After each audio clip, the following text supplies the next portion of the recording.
Bienvenidos a Primum Gradus, tu podcast de historia y humanidades en general. Os habla Ricardo Silvestre y vamos a hablar otra vez de sionismo. Ya he dedicado algún programa al tema, pero ahora lo vamos a ver desde otros puntos de vista y sobre todo en la compañía de Jordi Sardá. Bueno, le vamos a dar paso, me pongo los auriculares porque si no, no le oiré y vamos allá. ¿Qué tal, Jordi? Hola Ricardo, ¿qué hay?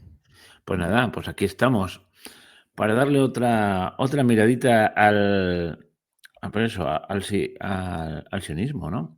Le dediqué un programa a Theodor Herzl y su libro El Estado Judío, una aproximación muy, muy leve, pero bueno, que me duró 40 minutos, y luego dediqué otro programa al sionismo cristiano. Y bueno, y ahora, pues otro acercamiento, no vamos a ser exhaustivos, pero yo seguro que planteas nuevos puntos de vista que serán interesantes. Hombre, sí, el sionismo da para hablar y hacer correr ríos de tinta durante días y días. Pues ya está. Bueno, pues no sé, ¿por dónde quieres empezar tú? ¿Por los orígenes? Bueno, antes lo estábamos hablando contigo, Ricardo. Podríamos empezar diciendo que el sionismo, como tal, nace de la expresión del romanticismo europeo, momento en el cual muchas de las naciones europeas reviven sus pasados medievales para poder recrear este nacionalismo que se empapa en Alemania, que se empapa en Francia, que se empapa con la reunificación italiana. Y curiosamente, de los judíos seculares, es decir, los que estaban integrados dentro de lo que son las sociedades europeas, occidentales, donde vivían, en Austria, en el Imperio Austríaco, en Alemania, porque todo el mundo se cree que los judíos iban con rabinete y vestidos diferentes. Y no, la mayoría siglo XIX estaban absolutamente integrados, eran germanohablantes en la mayoría de los casos, los del Imperio Austríaco y los de Alemania, y no eran precisamente religiosos, estaban absolutamente secularizados. A mí se me ocurren tres nombres claves de ese tipo de judío asimilado, ¿no? Uno es Karl Marx, el Sí. otro, bueno, seguro que hay más, ¿eh? No voy de listo, pero los que yo conozco así como más asimilado, uno es Karl Marx, el otro es Theodor Herzl, en este caso austrohúngaro, y un tercero que es Gershom Scholem, que bueno, que este es el que murió hace más poco, porque murió en 1982. Pues estos tres son una triada de judíos de estos asimilados que habían en el centro de Europa y que, aunque muchos de ellos descendían de familias de rabinos, pues se habían apartado de la religión en su momento, ¿no? Incluso, bueno, sí, Marx descendía de una familia de rabinos y luego se casó con la familia, su mujer de la familia de los fundadores de la Philips. Es un caso curioso. Y luego tenemos a Gerson Scholem, que, bueno, que teorizó mucho sobre el sionismo, y a Theodor Herzl, que todo el mundo le llama el padre del sionismo, aunque él se apuntó al carro y, bueno, le dio el impulso final. Bueno, no sé por dónde quieres tirar tú por ahí, si alguno de yo quiero, No, aparte descartamos, sí. podemos tirar por aquí. Hay una visión muy interesante que lo ata a lo que sería Theodor Herzl, que es lo que tú estás comentando de los judíos secularizados, y es lo curioso de todo esto. Lo normal hubiera sido que el sionismo naciera en Alemania, en el Imperio Austríaco, en Rusia, que es donde vivía el grueso de los judíos askenazís. Curiosamente, todo este movimiento toma forma en Gran Bretaña. Bueno, Una cosa el que plan Balfour y todo eso, ¿no? sí, y también Theodor Herzl, curiosamente, también Mm. él no era sionista, de hecho, nunca estaba absolutamente asimilado. Poca gente lo sabe, pero participó de un partido político y de un movimiento ultranacionalista alemán Bueno, eso de joven. bueno, el que haya oído mi programa lo sabrá, que le dediqué un programa a este buen hombre con más curiosidades, ¿no? Sobre algunas que afectan muy directamente a los argentinos. Bueno, sí, tú hablas del plan Andinia, pero eso ya es más. No, bueno, el plan Andinia es posterior. Sencillamente, él se plantea dónde puede estar el hogar judío, y se plantea 2 Ujú. sitios, uno Tierra Santa y otro, pues, Argentina. Concretamente, parece ser que en la Patagonia, que todo el mundo, en el imaginario, por lo menos aquí en España, la Patagonia es como una especie de desierto ártico, pero no es exactamente así. ¿Mm? No, O sea no. que zonas bastante habitables. Pero bueno, te puedo asegurar que aquí dice, en la Patagonia es el fin del mundo, en un sitio inhóspito, pero no, es sencillamente que no se ha poblado, porque Argentina es un país muy vacío. Tiene más o menos la misma población que España, pero es 4 o 5 veces no sé cuánto, pero yo creo que es con lo mínimo 4 veces España, con lo cual están muy anchos. Bueno, no, eso lo digo como curiosidad, no sé, por ahí a lo mejor luego salimos. No, no, es cierto. Atándolo también a Theodor Herzl, es el creador del primer Congreso Sionista Mundial, y en ese congreso pues se habló precisamente, se intentó vincular la concepción de que eran un pueblo étnico, el pueblo judío existía, era un pueblo étnico y un pueblo con fe, con un pueblo religioso, cosa que daba bastantes problemas porque evidentemente étnicamente no son iguales. Están los judíos askenazís, pero también están los sefardís, que son los que descienden de la península ibérica, o los mirranís, los que están en Oriente Próximo, o los falashas, los de Etiopía, que son negros. Es decir, eso fue una mezcolanza de un intento por parte del Imperio Británico, y no es un tema conspiranoico, está muy estudiado, para desestabilizar con la creación del sionismo y de un Estado judío en Palestina, desestabilizar para siempre el Oriente Próximo, o tener un elemento que te permite desestabilizar cuando tú quieras todos esos países.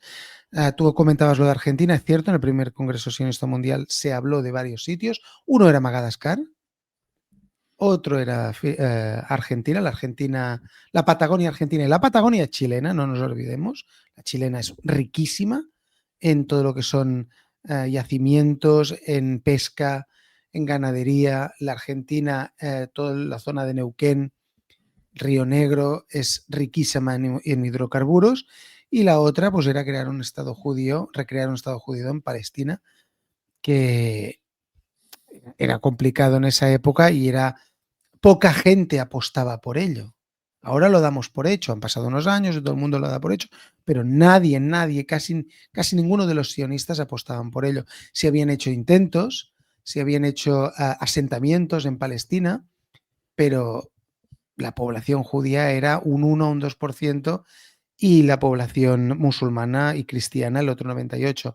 Hay una parte interesante, porque yo creo que hasta Ben Gurión lo aceptó, el primer ministro de Israel lo aceptaba, y es que realmente no hubo una deportación masiva en exclusiva después de la conquista de las tropas romanas de Tito de Judea.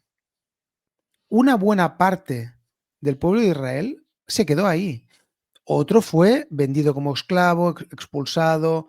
Después sabemos lo que es la diáspora, eso es cierto, pero lo problemático de todo eso, y repito, Ben Gurión lo aceptaba y lo decía, es que los descendientes directos de los judíos, si hay que coger el sionismo desde un punto de vista puro, los descendientes directos de los judíos bíblicos, pues son los palestinos, cristianos y musulmanes. Eso es muy fuerte, pero es que es así. Primero, esos judíos primero se convirtieron al cristianismo, porque evidentemente el cristianismo se propagó desde Palestina, desde Tierra Santa, desde lo que es Israel.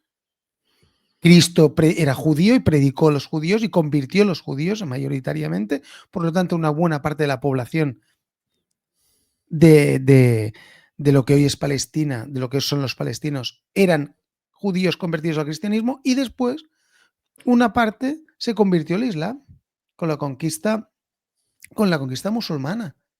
Y eso está comprobadísimo. Y hay estudios étnicos. Claro, que entonces, y alguien me va a decir, bueno, y entonces los judíos que llegaron, que son askenazíes. Y eso también está estudiadísimo a nivel de ADN. El askenazí es un pueblo de la zona sur de Rusia, tocando el Cáucaso, que se convirtió en el siglo, si no recuerdo mal, no quiero faltar a la verdad, ¿eh? Yo diría que siglo IV después de Cristo. Los identificas con los jázaros. Bueno, son házaros. Pero También es bueno, cierto. también tienen, yo las informaciones que tengo es que también tienen, ay, perdona, es que en estos términos el A lo hostia, grupo. un alogrupo, bueno, no sé, es que no me sale la palabra y yo no quiero meter la pata. Bueno, si digo una burrada me lo dices, ¿eh? No sé qué mitocondrial, que es lo que transmiten las mujeres, es netamente judío, hay un alto ascendente judío. Y no hay que olvidar que los judíos la descendencia la cifran por la madre más que por el padre, cosa curiosa. Con lo cual sí que tienen sangre judía y además por parte Sí. materna, que los tipos aseguran el tiro, ¿eh? Con eso. Sí, sí, tienen parte, es lo que quería decir, tienen parte, es cierto, los házaros, pero es muy pequeña y tienen más parte de lo que es pobladores originales del Cáucaso que no de los judíos bíblicos, que tienen un poco, sí, tienen un poco, pero quizá el 80-90% pues coincide con los turcos, con los georgianos y con los del Cáucaso. Bueno, y ya pido disculpas por adelantado si lo que he dicho de mitocondrial es un ADN mitocondrial o como sea, es una barbaridad científica. Yo sé, yo sé que bueno, algún oyente comprensivo nos lo pondrá en un comentario. No, te has equivocado y en realidad es esto, a lo mejor has acertado. Entonces me llevaré una sorpresa. Pero ya me han entendido la idea. Es que a veces estas ciencias auxiliares de la historia uno no las domina del todo, lo digo. Para que no. Pero vamos, la idea es que tienen digamos, genes semíticos y que vienen de vía materna. Vale, ya dicho esto, para aclararlo. Mira, para reforzar esto, el rabino ucraniano Isaac Ber-Levinson, que vivió a caballo de los siglos XVIII y XIX, 1790-1860, hace una primera referencia de la conexión entre los judíos askenasís y los házaros. De hecho, él expresaba que los judíos rusos provenían de las riberas del Volga, de lo que es el territorio de Askenaz, y afirmaba que los ancianos del pueblo decían que generaciones antes de que los judíos de estos sitios hablaban la lengua rusa, pues hablaban askenazí. Entonces, ya digo, no es una teoría extraña. Hay muchos judíos, historiadores judíos, que lo afirman. Abraham Elijanu Harkabi dice lo mismo, que hay una clara relación entre los házaros y los judíos europeos. A ver, hay una cosa también que se ve muy rápido. ¿Por dónde entran los judíos askenasís? Por Rusia. A ver, solo una mente perversa pensará que cogieron un avión en la época romana, se fueron hasta Moscú y de ahí entraron por Europa. No, vivían ahí. Una parte de los judíos de Israel también fue a vivir a Askenaz y por eso el reino se convirtió, pero una parte, no Bueno, todos, pero desde luego. una precisión histórica. Perdona, ¿eh? Es que me estaba dando vueltas, te has dicho en el siglo IV. Bueno, posiblemente en el siglo IV se empezaría a formar el reino házaro, ¿vale? Pero la conversión de los házaros se dio en el 700 y pico. Y digo, en el siglo IV no podía ser, por la sencilla razón de que en el siglo IV no había Islam. No había Islam y yo me acordaba la historia perfectamente de que se decidieron a escoger entre esas conversiones que habían. Estoy simplificando mucho la historia de los pueblos en la antigüedad, que el rey se convertía y todo el clan se convertía con él, por decirlo de una manera, de este sentido tribal, ¿no? Y entonces, esta gente dudaron entre convertirse al cristianismo oriental, ¿eh? Al Islam, o estaban entre esas dos y cogieron el camino de en medio. Es la versión popular que hay, que posiblemente tiene más intríngulis. Pero era una época en que había Islam por un lado y por el otro estaba Bizancio. No, aclaración Bueno, histórica. era un reino que estaba entre luchas intestinas de reinos cristianos y de reinos musulmanes. Y ellos aprovecharon, ciertamente, existía una base judía, había judíos entre ellos, y había gente de clase alta, de la élite de Israel, que había ido a vivir ahí. Pues aprovecharon la tercera vía. Sí, esto es muy simplificado, pero hay una hipótesis házara. ¿Puede ser toda correcta? Puede ser. ¿Puede estar parcialmente equivocada? Puede estar parcialmente equivocada. ¿Del todo equivocada? No. Los judíos de Europa entran por Rusia. Es así. A quien le guste bien y a quien no también. Y si entran por ahí es porque vivían ahí. Y nadie se Ujú. va del Imperio Romano a Bueno, las estepas rusas. todos los judíos de habla askenazí, que del centro de Europa, de Alemania, pues bien, se sabe que vienen del este, eso está reconocido. Y la otra rama, los sefardíes, eran del sur de Europa, básicamente de España y Portugal. O sea que. Y por cierto, y ya nos ponemos exquisitos, ¿cuántos españoles, no sé si muchos o pocos, pero alguno habrá, de ascendencia netamente judía? O por lo menos con genes judíos en su. Mira, hay algunos de renombre. Todo el mundo sabe que la familia de, por ejemplo, de Teresa de Ahumada y Cepeda, Santa Teresa de Jesús, era de origen converso. ¿Mm? Y incluso Torquemada, el famoso Torquemada. Ujú. Y más gente, ¿no? Cardenal Cisneros. Fíjate. Pero hay que ir con mucho cuidado con eso, porque yo he conocido gente aquí en Cataluña. No, es que estoy reviviendo mis raíces judías. Nos estamos desviando un momento, pero quiero aclararlo. Yo tengo antepasados judíos, lo sé, pero me he hecho el test de ADN por otras cosas y no tengo ADN judío. ¿Por qué? Porque tengo 14 antepasados judíos sobre 9.900 que no lo son. Y Ujú. eso, pues seguramente le pasa al 99% de la población. Entonces se mezcla y no eran proporcionalmente tantos como para dejar una huella tan grande. Bueno, vale, no, no, eso por un lado. Por otro lado, está la típica tontería que se da mucho hoy en día de que una vez vi, no, estamos cambiando un tema, pero volvemos, ¿eh? Una vez vi una pintada que estaba, no sé si en Asturias o en León o en Zamora, un sitio de por ahí del noroeste de España, que ponía una pintada, ¿eh? Fuera los romanos, aquí somos celtas. Y dices, madre mía. Quiero decir, eh, claro, vamos para atrás y ahora que me reencuentro con mis raíces y busco un druida y me pongo a adorar sería absurdo. No, y eso, me explico, ¿no? Que claro, eso de los retornos a las raíces, yo creo que las raíces no solo son lo genético y lo físico, sino también lo cultural. O sea que a veces uno. No, simplemente este apunte, ¿no? Porque si no llegamos a una paranoia total, ¿eh? Podemos llegar a una paranoia total, ¿no? Es decirlo auténticamente, tal, es lo celtíbero. Pues hombre, no. Mira, chico, yo no. No sé, no sé si estarás de acuerdo conmigo, pero que todo hay que Sí, ponerle un freno. sí, que al final todo es líquido y cada uno, pues ahora revivo mis raíces judías. Bueno, pues mira, yo tengo raíces de muchos sitios, tengo raíces francesas y no me da por ponerme una boina, ir con un croissant por la calle y decir que soy francés. A ver, esto. Pero volviendo al tema Sí, del, volvamos. del sionismo, que se puso como objetivo la creación de un Estado judío moderno. Lo que querían era devolver al pueblo judío el estatus de nación y por lo tanto acabar con lo que ellos creían eran 2 milenios de vida en el exilio. Es cierto que también coincide, bueno, coincide, se dice que coincide, pero toda la vida ha habido prógromos, toda la vida ha habido expulsiones.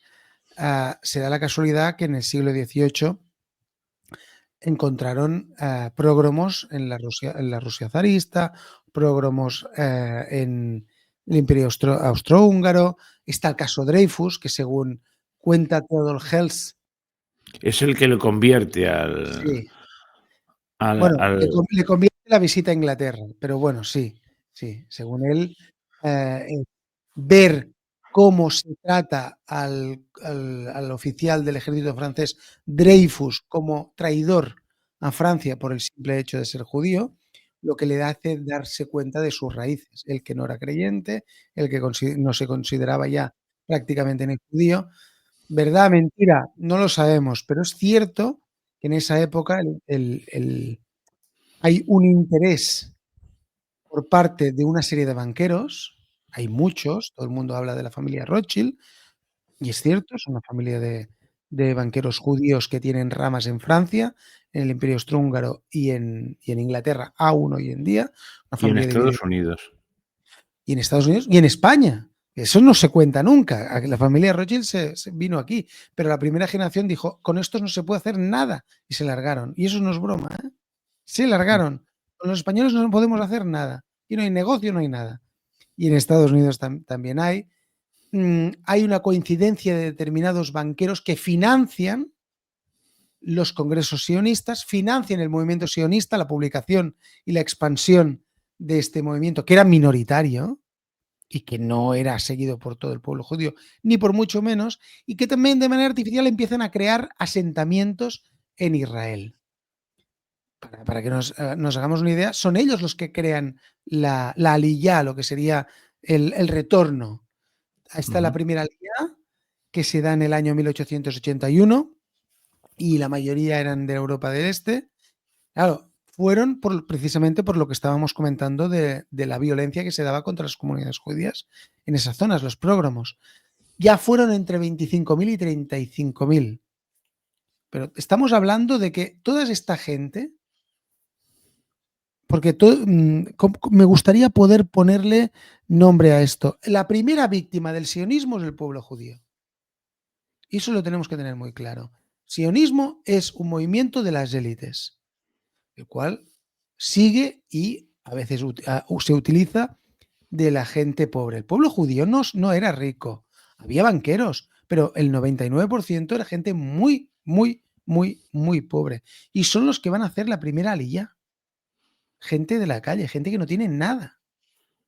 Y A mí por siempre eso me ha se... gustado. Yo creo que puede parecer un poco frívolo, pero no lo es tanto. Si uno puede pensar en los judíos típicos del siglo XIX, principios del XX, en Europa del Este, yo creo que la película significativa, para que vea, es aquella que es deliciosa, que es la de un violinista en el tejado. No sé si la has visto. Sí, Pues sí, sí, este sí, tipo sí. de gente, un granjero que, claro, bueno, no recuerdo muy bien, pero eran granjeros que estaban ahí establecidos, con sus vacas, sus pollos, sus tal, y bueno, y que tienen que salir por piernas. En fin, no, pero esa es la visión, pero normalmente tenemos la visión caricaturesca del tipo del banquero, del tipo este que está en Ámsterdam con una bolsita de diamantes, que todo eso es cierto, pero no lo es todo.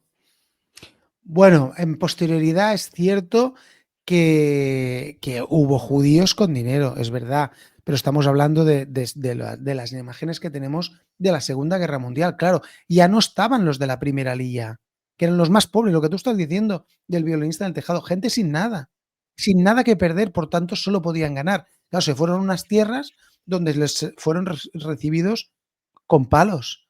No tenían dinero, muchos no tenían trabajo, todo estaba cogido en alfileres. Sí, es cierto, se prevía una primera aliyá, pero claro, se presentan 20.000 judíos en un lugar donde hay 200.000 musulmanes, que es su tierra, que ya digo, son los descendientes directos de los judíos que vivían ahí. Y dicen, ¿y estos quiénes son? ¿Estos qué caramba vienen a hacer? Y no estaba todo tan bien planificado. Pasaron muchas dificultades. Entonces está la segunda aliyá, que es la segunda emigración, que se da a partir del año 1904 hasta el 14. La parte interesante de esta aliyá es que es cuando se creó el concepto de kibutz, o sea, de un campamento agrícola, una ciudad, un pueblo agrícola. Con caracteres socialistas. Bueno, Correcto, aquí hay ilustres políticos y gente bien, que en su juventud rebelde, siempre me ha hecho gracia esta rebeldía de gente con dinero, que se pueden pagar los caprichos de ser rebeldes, y se fueron al kibutz. Sin ir más lejos, uno que fue hasta hace relativamente poco el jefe de las relaciones exteriores, no sé cómo llamar, o qué nombre tenía técnicamente, que era el señor, ¿cómo se llama? Hombre, este, que es de Lleida. Mr. Pesk, no, sí, Mr. Pesk. Tú dices en Borrell. Borrell, sí. Este Borrell en su juventud estuvo en un kibutz, porque era... Bueno, todos acabaron mal, como acaban todas estas utopías socialistas, porque a la que tuvieron hijos y decían que habían que compartir los hijos, la gente, pues hombre, hasta aquí hemos llegado. Y aquello acabó muy mal, ¿no? Pero en la punta de lanza, los que ponían delante, los colonos, bueno, y ahora, pero bueno, es que nos estamos desviando otra vez del tema, pero creo que esto contextualiza un poco el asunto, ¿no? Y aquí, segunda aliyá, Ricardo, que se dio en 1904, es la que crea, donde se revive el hebreo moderno. Que es porque también todo el mundo cree que los judíos hablan hebreo. No, los judíos hablaban las lenguas de sus países o en el caso o hablaban el yiddish, que es un alemán mal hablado. El yiddish es alemán, es una lengua germánica. Y en esta segunda aliyá se dan los frutos de intentar revivir la lengua hebrea. También se El crea hebreo la había quedado como una lengua litúrgica. que aparte, muy bien, exacto, era una lengua muerta. Porque los judíos de la época de Jesús, los judíos bíblicos, hablaban arameo, no hablaban hebreo. Sí, concretamente en Galilea se hablaba, más o menos, se hablaba arameo y griego. Sin embargo, vamos a decir que los últimos estudios demuestran que en aquella época había zonas muy concretas donde todavía pervivía un hebreo, el hebreo, quizás un hebreo un poco cambiado, pero vamos, era absolutamente marginal. Igual que ahora hay un pueblo por ahí perdido que habla arameo todavía, una lengua perdida, pues ahí, no sé en dónde, Siria creo que está. Maalula, Vale, gracias por el apunte. Maalula, en Siria. Y entonces, Es el claro, todo el Cristo. mundo sí, todo el mundo se ha empeñado en que perviva ese, porque era la lengua de Cristo y tal, pero bueno, pero vamos, es una reliquia, es como un fósil viviente. También en la segunda aliyá se crea la primera organización de seguridad, que es el Hashomer, la Guardia, la primera gran organización de autodefensa judía, y que se convirtió en la referencia para después, a partir de la década de los años 20, se creará el Haganá, que ya es Ujú. el primer intento moderno de creación de un ejército. Eso se dio por los diferentes prógromos, porque durante la primera y la segunda aliyá hubo matanzas de judíos por parte de palestinos musulmanes, que no cristianos, que no veían con buenos ojos la ocupación de sus tierras o la venta de sus tierras a europeos para que les trajeran población que era, bueno, pues que venía de fuera. Bueno, oye, y luego, bueno, es que no sé por dónde quieres ir tú, pero a mí antes te he nombrado a Gerhard Scholem, es que digo, Herz, que ya sería el más interesante si hablamos de sionismo, pero Scholem tuvo una serie de reflexiones interesantes sobre el movimiento, porque era hijo de bueno, nació en Berlín, ¿no? En 1897 y muere en 1982. Su padre era un judío asimilado y además nacionalista alemán. Esto es como Herz, ¿eh? Y la madre no era tan así. Y la madre, fíjate cómo era la madre que le regaló a su niño, a su Gersoncito, pues un retrato de Theodor Herz, para que lo tuviese en la habitación. Y al final el chaval, pues nada, se convierte al sionismo y es desheredado por su padre. ¿Y por qué cuento un poquito la historia de este Gerson? Bueno, pues adopta el sionismo a los 14 años, en 1911, y ¿a qué se dedica? A estudiar hebreo y Talmud. Atención, ¿sabes lo que es el Talmud, no? Es la tradición Oral. oral que interpreta las escrituras, no son las escrituras en sí mismo.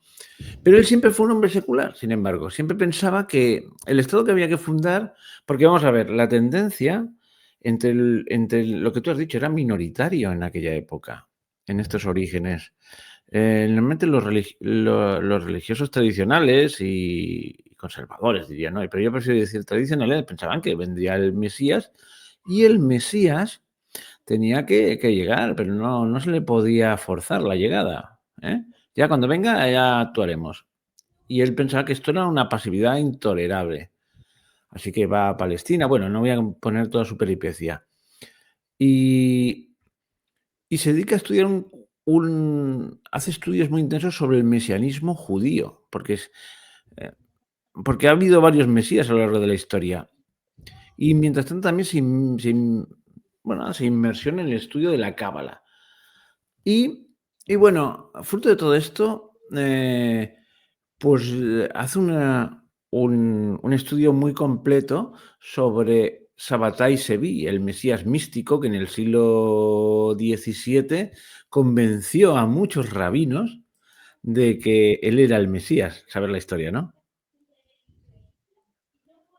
No. Pues sí, de ahí viene de los descendientes. Bueno, te voy a contar la historia y luego te diría que tiene concomitancias modernas. Sabbatai Sevi, pues era un mesías que en el siglo XVII pues consiguió convencer a muchos de que él, pues, que él era el mesías. Bueno, lo voy a decir muy rápidamente porque si no se nos va a ir totalmente el tema por ahí, porque es un tema que da para él solo para un podcast. Y él dijo que, bueno, pues yo voy a restaurar el reino de Israel. Venga, preparaos. Muchos judíos de Europa y de Oriente Próximo empezaron a vender sus posesiones porque ya se acercaba el triunfo, todo el mundo se preparaba. ¿Y qué ocurrió? Que como actuaba mucho por los territorios del Imperio Otomano, el sultán lo capturó. ¿Y qué pasó cuando lo capturó? No te lo puedes imaginar. ¿Sabes lo que pasó? No. Que se convirtió al Islam. Con lo cual te puedes imaginar lo que ocurrió ahí. Una hecatombe, ¿no? Moral. Pero es que luego tonteó con el cristianismo, o sea, se convirtió también. Es una cosa tremenda, ¿no? Pero él todo lo justificaba porque era como empezó haciendo cosas tales como saltarse las leyes judías, porque decía que como era el Mesías, una de sus características era que se iba a saltar las leyes, porque iba a instaurar una nueva realidad. Estar por encima de la ley. Todo esto tiene mucho que ver con la cábala y el estar por encima del... Bueno, ya me entiendes, ¿no? Una, pues una iluminación oculta. Dice que, claro, había que descender al infierno, a lo más bajo, caer en el barro, que era pues convertirse a ser musulmán, y eso se permitiría luego ya predicar la verdad a los musulmanes y ya vendría el Mesías. Bueno, lo justificaron de una manera un poco peculiar, ¿no? Pero todo esto es cierto. Fíjate que una de las obras claves de Gerson, de Gerson Scholem, es la redención por el pecado. Es que es una cosa tan curiosa como esta, ¿eh? Bueno, justificable lo injustificable. Pues bueno, pues de los descendientes de este mesianismo, vas tirando del hilo y llegamos a... Lo que pasa es que yo para los nombres soy un desastre, pero tú te acordarás. Tenemos, antes hemos nombrado así como de pasada Argentina, ¿verdad? Ujú. Bueno, pues digamos, y hay una importante comunidad judía en Argentina, ¿eh? Y como siempre apátrida, no sé, en fin, en cierto modo. Bueno, la cuestión es que actualmente tiene un presidente que lo primero es que prácticamente su primer acto de política exterior fue irse a Nueva York y irse a una sinagoga de un grupo que no me acuerdo cómo se llama, pues se me ha ido el nombre. Lubavitch. Lubavitch. Pues estos son descendientes directos de todo este asunto. Hay una línea directa que los conecta a todos. Son mesiánicos, etcétera, etcétera. Con lo cual ya vemos que estas cosas es... bueno, pues mira, esto Scholem lo estudió muy bien y habló del mesianismo, pero él llegó a sus propias conclusiones, ¿eh? Para él, él pensaba que comparaban los dos mesías, ¿no? El mesías cristiano, es decir, Jesús, que es un Mesías de renovación interior, de aceptación, de cambio de vida, pero pensaba que en el judaísmo, el Mesías que esperaban los judíos, bueno, esto se ve muy bien en el Evangelio, tiene que ser un evento público, histórico, comunal, de poder político, algo visible, no interior. Y esta es la gran diferencia que él establecía entre los dos mesianismos. Pero él llega a la conclusión de que sí, hay que ser mesiánicos, pero hay que preparar el camino de... El Mesías vendrá cuando el pueblo judío haya conseguido sus fines. Es decir, no es el Mesías el que conseguirá que el pueblo judío renazca, sino que cuando el pueblo judío renazca, es decir, y aquí todo esto es muy cabalístico, muy gnóstico, cuando ellos mismos, por sí mismos y sin intervención exterior, se autorrediman, entonces aparecerá el Mesías como culminación, como la cereza del pastel, ¿vale? Por lo tanto, no hay que olvidarse de la religión, hay que establecer el Estado de Israel y ya, si eso, cuando ya esté todo en orden, si en todo caso llegará el Mesías, ¿vale? Por eso, esto le enemistó con los grupos religiosos del momento, pero para él la venida del Mesías la tiene que hacer el pueblo de Israel, pues, ¿cómo? Pues llevando a cabo lo que tú has dicho, en la época había mucho nacionalismo. El nacionalismo es una de las teorías políticas que nacen con la Revolución Francesa y en algún momento eclosiona, todos los pueblos piensan que una nación, un Estado, bueno, y todas estas cosas, pues bueno, y por lo tanto el depositario de la experiencia mesiánica es el propio pueblo judío. Bueno, y esto me parece interesante. Este señor murió en 1982, ya te digo, ¿eh? O sea que hasta hace poco aún estaba vivo. Poco, los que nacimos y lo pudimos haber visto en vida, suponiendo que hubiésemos ido a Israel, ¿no? Porque ya tenemos una cierta edad. Y bueno, ya está. Quería hacer esta transformación de la salvación del Mesías. El Mesías, para que venga el Mesías, el que se salva es el pueblo judío. Y luego viene el Mesías como la guinda del pastel. Bueno, no sé si esto puede ser interesante. Yo creo que es interesante a la hora de entender cómo ven algunos el sionismo, cómo entienden algunos el sionismo. Y eso también me engarza mucho con otras cosas como el sionismo cristiano, del que hablé en un programa, de estas determinadas fracciones religiosas cristianas evangélicas que piensan que pues, poco más o menos, aunque han llegado a esa conclusión, por otro lado, piensan que hay que propiciar la llegada del Mesías. Y este espíritu mesiánico pues está detrás del apoyo incondicional que hay de parte de muchos presidentes estadounidenses, que a veces es un poco inexplicable. Además es muy transversal, porque un mesiánico convencido era Jimmy Carter, que para su época era lo más progresista que podía haber. También George Bush y Trump también acabó en esto. No sé, bueno, sí que sé. Su hija está casada con un judío. Es una cosa curiosísima, ¿no? El gran poder que tiene el sionismo en Estados Unidos y es transversal. Todos los grupos de políticos que tocan poder están tocados por el sionismo. Bueno, simplemente esta aclaración, no sé si quieres hacer algo más. Bueno, volviendo un momento al tema del inicio del sionismo, comentar que para que tus espectadores tengan una idea, en tema de cifras, durante la Primera Guerra Mundial, estamos hablando de 1914, solo el 2% de los judíos alemanes eran adherentes al sionismo. Y en Francia, mucho menos del 2%. Es decir, para que nos hagamos un poquito una idea de cómo iban los números.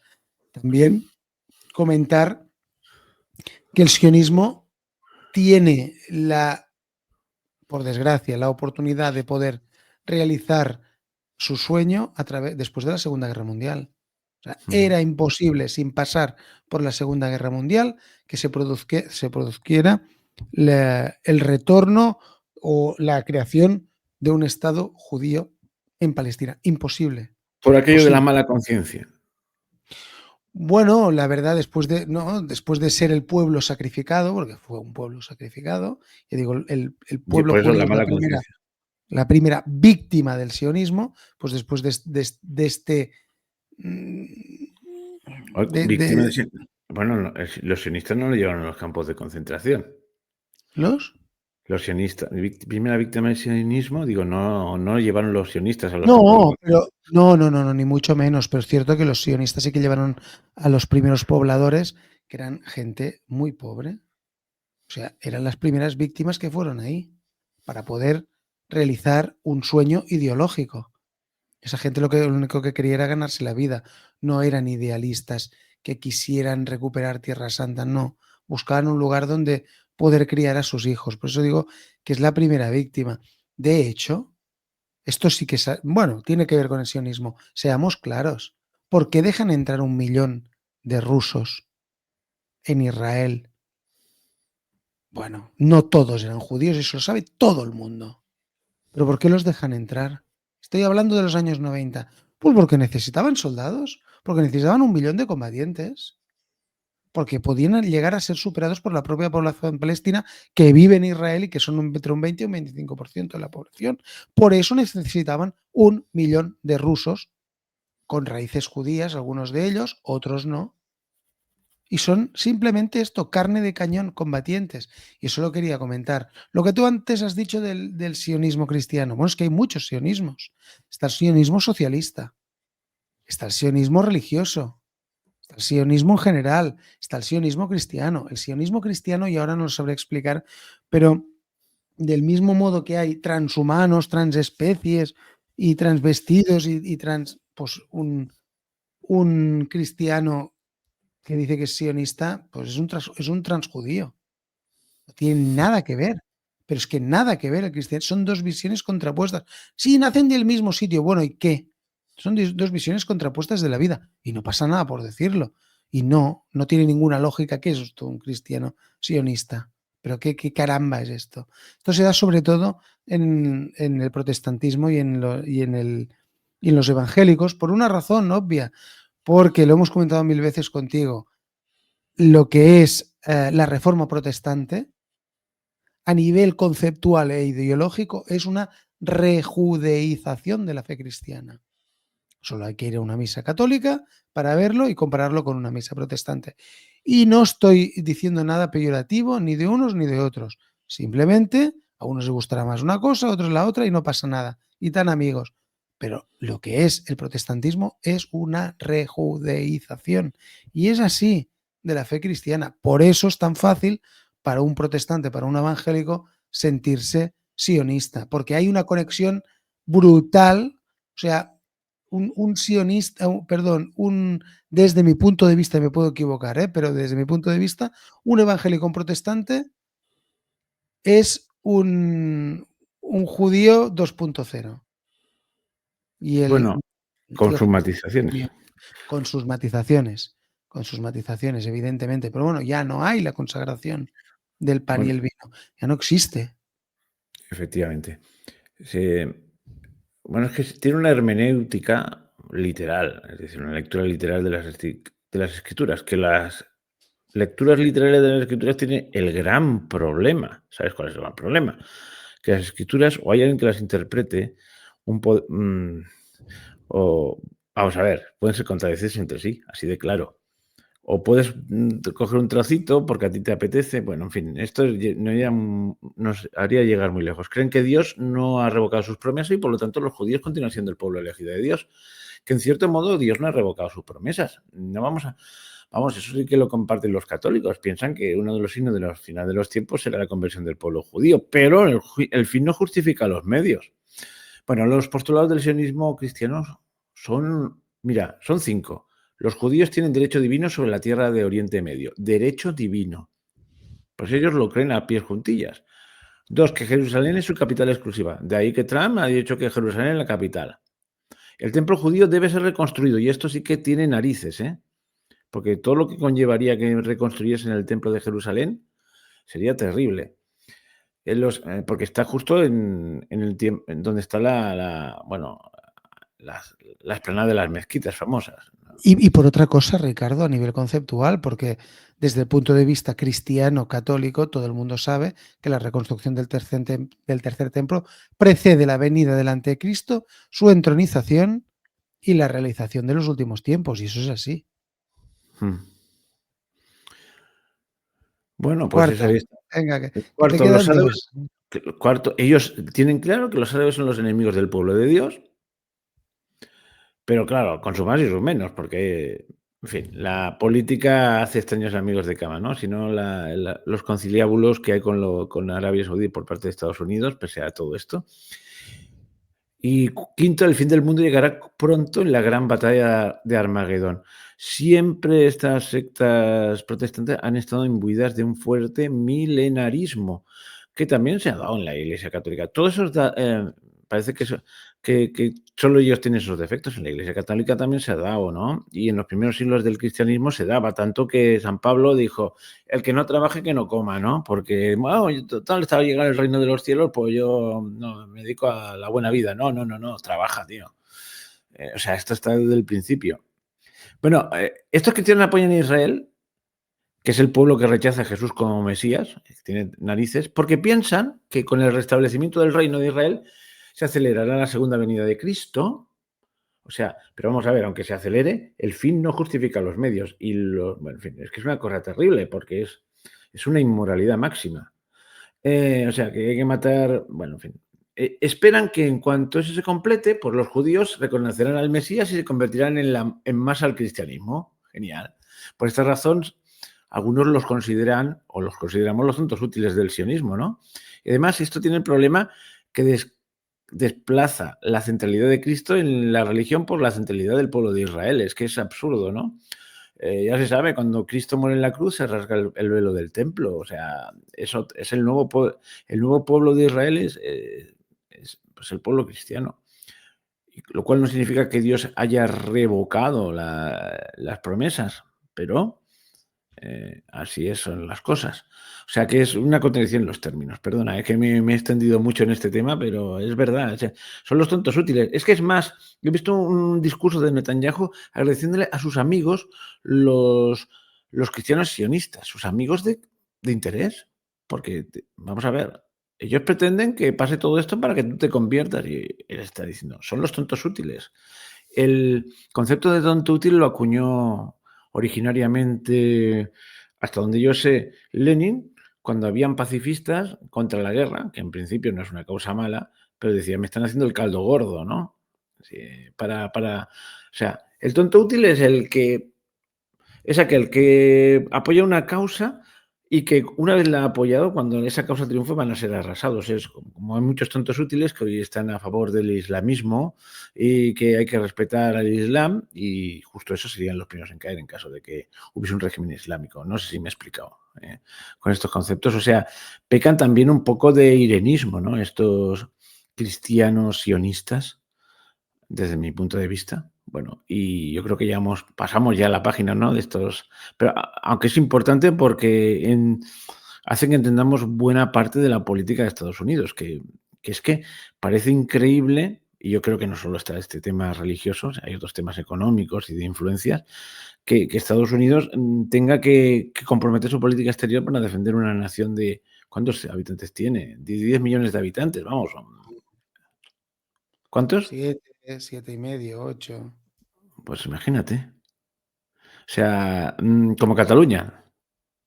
Sí. Imagínate, por un ejemplo más cercano, o sea, dices, con una extensión que es como la provincia de Badajoz, o sea, que es minúsculo todo. O sea, dices, bueno, vamos a ver qué está pasando aquí, ¿no? No tiene mucho sentido. Y luego los vendidos a estas ideas neocon, como era Aznar, que decía, es que ahí se combate, es la primera línea del combate de la democracia contra eso. Madre mía, ¿qué estás contando tú? En fin, bueno, yo creo que ya se ha visto cuáles son mis posiciones en este tema, y que no son muy favorables a determinados personajes, y tampoco soy. Y bueno, ya puestos a mojarnos, no soy nada partidario de la política del Estado de Israel. El Estado de Israel, bueno, hay que aceptarlo porque ya está ahí, ¿qué vas a hacerle? Pero lo que está haciendo ahora no. Pero tampoco soy muy partidario de los de la flotilla esta famosa, ¿eh? Pero bueno, pero eso lo dejamos para otro día. Lo que antes decías de los 5 postulados del sionismo cristiano, es que hay uno que es interesante porque es el que comparte el sionismo en general. Quizá no tanto el sionismo socialista, pero sí el sionismo en su expresión natural. Y es que al fin y al cabo el sionismo creo que es evidente que no deja de ser un supremacismo. Mm. Es la Bueno, creencia de que el pueblo judío es superior a cualquier otra raza o etnia del planeta. Y eso es así. es que hay una cosa que, bueno, cuando uno se pone a investigar estos temas, pues acaba en TikTok. En YouTube te van pasando. El algoritmo hace de las suyas. Y ves declaraciones, no manipuladas, sino de canales judíos, porque todo el mundo tiene. Los ultraortodoxos son esos que no quieren hacer la mili. Pues eso es un sector de los ultraortodoxos religiosos. Hay otros que están ahí y que te salen y te dan un vídeo hablando en español, porque deben ser de ascendencia, ves, tú sabes, de algún país de Sudamérica, pero el tipo con sus, ¿cómo se llama esta trenza larga? Vestido de soldado y diciendo que unas arengas y hablando del destino, de dominar el mundo, etcétera, etcétera, tal cual, sin ningún rubor, sin ningún rubor. O sea, es un supremacismo extremo, efectivamente. Vale, cuando uno investiga le salen estas cosas, ¿eh? Tú antes has comentado lo de Milei. Mm. Vale, pues que los rabinos judíos ortodoxos de Israel, especialmente los del Chabad Lubavitch y otras organizaciones sionistas, han creado un movimiento de supremacismo moderno. Y estas organizaciones están dirigidas a los no judíos como Milei para convencerlos que sigan las leyes de Israel. Los rabinos que guían estos movimientos judíos exponen una ideología que es racista y supremacista, porque consiste en la creencia de que los judíos son el pueblo elegido por el Creador. Claro, si son el pueblo elegido por el Creador, pues tienen derecho a hacerlo todo. Esto también explicaría por qué estamos viendo lo que estamos viendo en Oriente Próximo. Claro, creen, y esto también va atado a lo que tú estabas diciendo, estas organizaciones supremacistas sionistas creen que la era mesiánica va a empezar con el establecimiento de una teocracia judía en Israel, y con la reconstrucción del tercer templo, en el monte del templo, el restablecimiento del sacerdocio judío. Que están en ¿No? ello algunos. Bueno, sí, ya también lo podemos comentar.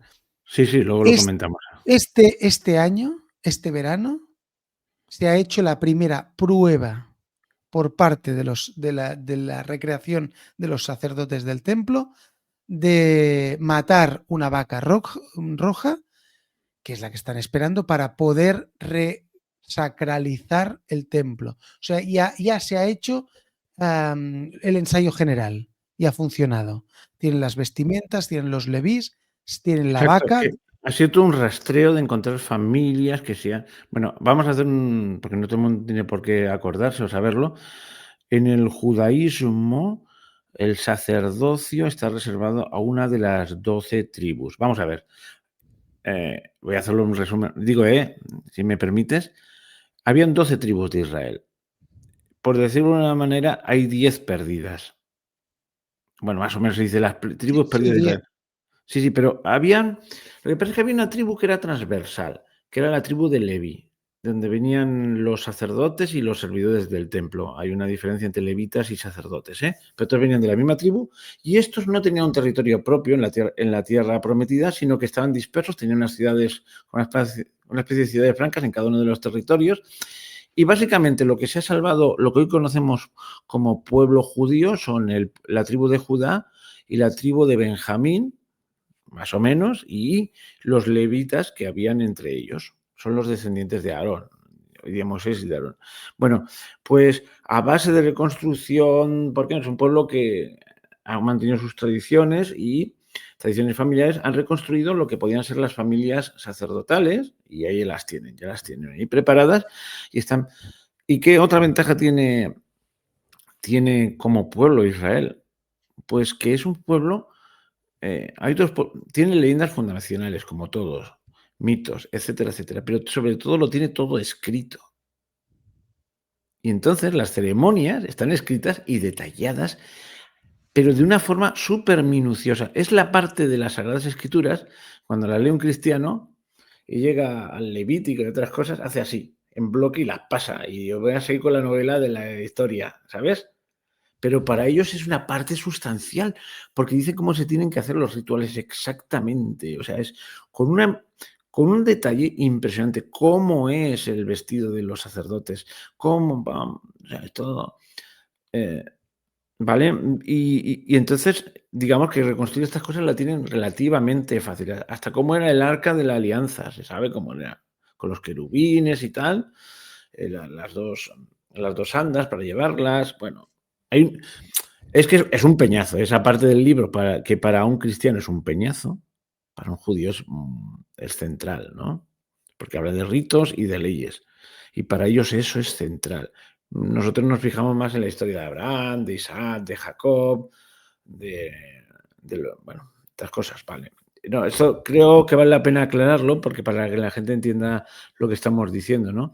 Que es fácil reconstruir los rituales y las vestimentas y hasta los instrumentos de culto, porque tenían toda una serie pues eso, de aparataje anexo. Bueno, simplemente quería hacer este nota a pie de página.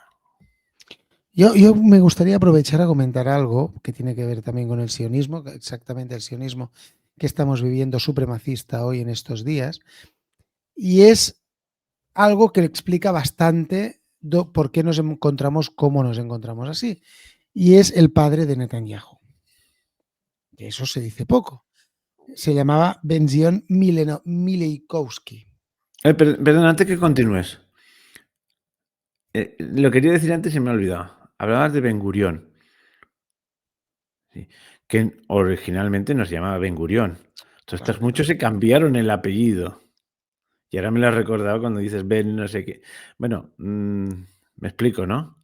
Que muchos se han cambiado el apellido. Venían con apellidos que parecían, por eso, alemanes o eslavos y de pronto ven algo, ven no sé cuánto. Bueno, ya está, simplemente esto. Y creo que van por ahí los tiros también, ¿verdad? Bueno, pues Benzion Mileikowski se cambió el nombre, después se llamó Benzion Netanyahu, que es el padre del actual primer ministro de Israel, Benjamin Netanyahu, editor del periódico revisionista Hayarden, donde publicaba artículos en los que calificaba a los árabes de salvajes y los equiparaba a los indios pieles rojas, mientras que, según él, los judíos eran como los americanos anglosajones que tenían el derecho divino de conquistar esta tierra, la tierra de Israel. Era partidario del Gran Israel, que eso también se habla poco y también tiene que ver mucho con el sionismo. Y por eso, desde joven, se opuso al plan de partición de Palestina por parte de la ONU, de dos estados, uno judío y otro árabe. Toda su vida, hasta que murió, siguió manteniendo tesis racistas, antiárabes, antipalestinas y abogaba por la deportación forzosa de todos los palestinos. Lo digo porque alguien se puede extrañar de dónde sale Netanyahu. Pues Netanyahu tenía este padre, este señor, Bueno, Benzion Mileikowski. y si ves una foto del de joven, de Netanyahu, era un tiparrón imponente, ¿eh? Soldado ahí, bien. Y su hermano falleció en la célebre operación aquella de rescate del avión secuestrado en Uganda. Operación Entebbe. Entebbe, vale, gracias. Entebbe, ¿no? Entebbe, creo que es Entebbe. Bueno, Entebbe. Y su hijo se llama Jonathan. sí, sí. Bueno, eso daría para un podcast ahí, solo la operación esta de Entebbe, del rescate de un avión. Bueno, hay que reconocer que el Mossad cuando se pone no da puntada sin hilo, vamos. Bueno, lo de cambiar los apellidos es interesante porque los sionistas que se trasladaban a vivir a Palestina, lo primero que hacían era cambiarse el apellido. Pero parece que es muy común entre los judíos que esto de cambiarse los apellidos, porque los Rothschild no eran Rothschild desde el principio. No, Rothschild, el nombre de Rothschild significa escudo rojo Sí, sí, y se llama así porque tenían un escudo rojo en la tienda de cambio de monedas. claro que lo de los apellidos siempre es algo muy... Sabes que los apellidos, algunos han nacido hace 2 días. Incluso una de las... Bueno, no quiero enrollarme por ahí, pero cuando Ataturk quiso modernizar Turquía a base de ordeno y mando, una cosa que obligó a todo el mundo es a tener apellido, porque no tenían apellidos. Eran como ocurría muchas veces antiguamente en Europa, que la gente, el hijo del herrero, el hijo del... el de la María, el de la casa de no sé qué, pues funcionan así, y les obligó a tener. O sea que lo de los apellidos, históricamente, tiene su miga. Pero ya, tenemos que, a ti que te gustan los temas, tenemos que hacer un día un programa sobre apellidos. Ya está. Venga, volvamos al tema. Que sí, esta vez me he ido mucho. Bueno, no, es interesante. Oye, podemos hablar un día de los apellidos, que también va por nacionalidades, no todos tienen el mismo origen ni las mismas características. Bueno, hemos puesto un poquito de relieve en unas pinceladas lo que es el sionismo, de dónde viene, algunas no sé si la palabra es falsedades, pero sí malentendidos que se pueden dar lugar. Y nos hemos dejado muchas cosas en el tintero, pero yo creo que ya llevamos 1 hora casi, ¿eh? O sea, que Bueno, habrá que nos ir hemos acabando. dejado todos los Muchísimo. precursores del sionismo, que hay Sí. muchos, pero muchos, no hubiéramos acabado. de Theodor Herr hemos pasado por él como sobre ascuas, en fin, muchas cosas. Pero bueno, yo creo que es que si no tenemos otros programas para hacerlo, ¿no? Bueno, pues nos podemos ir despidiendo, ¿no? ¿O tienes Bueno, algo pues más que decir? no, no, no. Un saludo a todos. Espero que os haya gustado y que lo hayáis disfrutado. Y como siempre digo yo, comentad, poned un me gusta si os ha gustado. Y comentar puede significar esto no digáis esto te lo has dejado, ¿por qué no os habéis hablado de esto? Podéis decirlo, pero somos conscientes que nos hemos dejado muchas cosas, y sobre todo lo que siempre hago yo es dar el teléfono del WhatsApp, por si queréis dejar vuestros mensajes, y allí va, mirad, que ya alguno ya lo ha usado y ha dejado un mensaje, más 34, pues si llamáis desde fuera de España, 644-573465, más 34 644 57 3465. Además, tenemos primumgradus@proton.me y los comentarios de iVoox, de YouTube o de donde lo veáis. Y con esto y un bizcocho, pues nada, iba a decir hasta mañana a las 8, pero no, hasta cuando sea. Esto está grabado hoy, sábado 8 de noviembre, hemos acabado a las 22:21, ahora son exactamente, pero lo pondremos para el martes, porque mañana por la tarde hay otro programa que grabé con Fernando y si no se van solapando unos sobre otros, ¿eh? Y ya está, o sea que le vamos a dar un poco para que respiren un poco. Porque en YouTube admite que se pone todos los programas seguidos, pero en iVoox se boicotean unos a otros, así que vamos a dosificarlos. O sea que el martes, lo voy a poner el martes a las 8, que creo que es a las 8 de la tarde, que creo que es una buena hora, y ahora luego lo subiré y lo programaré para esa hora. Y ya está. Bueno, pues hasta pronto. Bye, Adiós. bye.